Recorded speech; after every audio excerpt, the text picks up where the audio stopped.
All right, welcome. We're doing a high-yield explainer today, and we're focusing squarely on spirometry. Look, if you're studying for your anesthesia finals, you know this is a core topic you absolutely have to nail. So let's dive in and get this stuff locked in for good. So here's how we're going to break it down. We'll start with the real basics of pulmonary function tests. Then we'll get into the nitty-gritty, the core data you'll see every day. After that, we'll figure out how to spot those classic disease patterns, obstructive versus restrictive. Then we'll look at the graphs, the flow volume loops, and finally, we'll put it all together for that all-important pre-op assessment. Sound good? Let's go. Okay, let's start at square one. First up, the absolute basics of pulmonary function tests, or PFTs as you'll hear them called. So why do we even do these tests? What's the point? Well, it really all boils down to critical questions just like this one. Deciding if a patient can handle something as major as thoracic surgery, that's a huge call. And you can't just guess. You need cold, hard, objective data. And that, right there, is where PFTs come into play. So, pulmonary function tests, they're really our go-to toolkit for the lungs. It's not just one test, but a whole battery of them that give us concrete numbers on how everything is working, from the big airways right down to the tiny alveoli and even the respiratory muscles. This is how we diagnose conditions, figure out how bad they are, and, crucially for us, assess the real risks of surgery. Right? Let's get to the heart of it. When you talk about spirometry, it really all comes down to two key measurements. Get these, and you're halfway there. First up is the forced vital capacity, or FVC. Now, the easiest way to think about this is it's the total size of the patient's air tank. It's the absolute maximum amount of air they can possibly blow out after taking the deepest breath they can manage. And the second one is the FEV₁.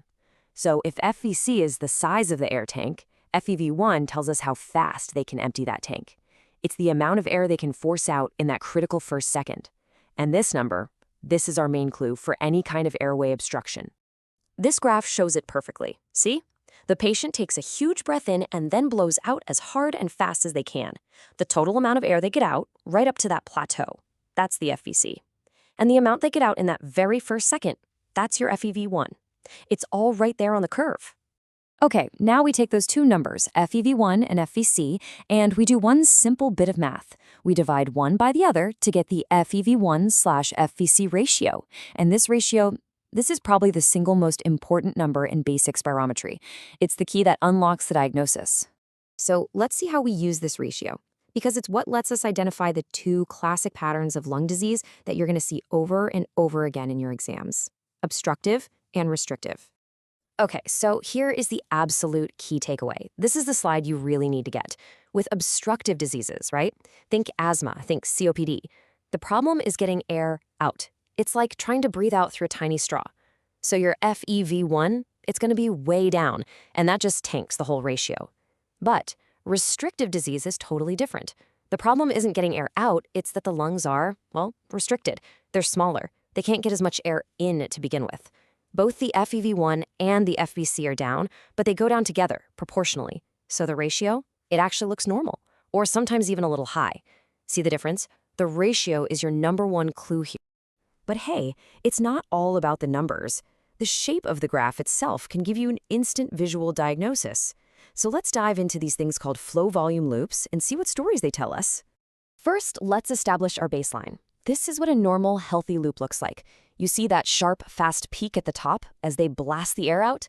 That's followed by a nice, pretty much straight line going down. The bottom half, the inspiration part, is a clean, symmetrical curve. This is the picture of healthy lungs. Now look at this. This is the obstructive pattern, and it just perfectly shows what's going on. See that scooped out shape on the top curve? That coving? That's the classic visual signature of airway collapse.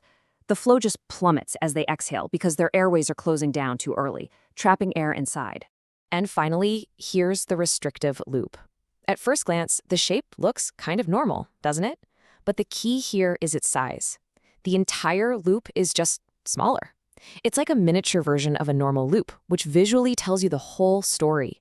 The core problem is reduced lung volumes, a smaller FVC.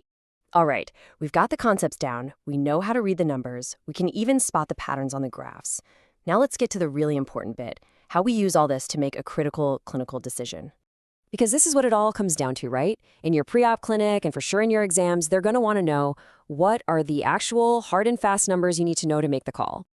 And here they are. These are the numbers you just have to burn into your brain for the exam. For a pneumonectomy that's taking out a whole lung, you're looking for an FEV₁ greater than 2 liters. Why? Well, think about it. You need to be sure that what's left is going to be enough for them to live, right? To breathe properly. For a lobectomy, the cutoff is a bit lower, FEV₁ greater than 1.5 liters.